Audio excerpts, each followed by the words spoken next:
Sənə gəlim evdə doğrayım ketkə, yığım atovun papağına aparım səni. Bəlkə bir dəfəlik yox eləyim səni, gəl börmüd uç bucağına aparım səni. Mən sənə normalni patxod eləyim, ya elə qarasına ağına aparım səni. Bir mənə bir maşına düşün baxırsan, keç qabaq oturacağına aparım səni. Nömrümü yaz ver mənə məclis olsa, bir də Rusiya tarağına aparım səni. Pul istəyən bülbüləliyə əmidinən Pərviz bankın otağına aparım səni. Ay Pərviz, nə burada vurursan çənə, ay maminnisin o ki qoşul mənə. Qırğına darmadağına aparım səni.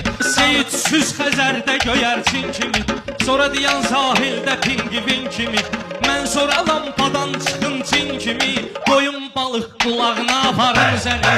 İncə mincə balığa da oxşayırsan, atın semiçkə yağına aparım səni. Semiçkə yağından sonra mən də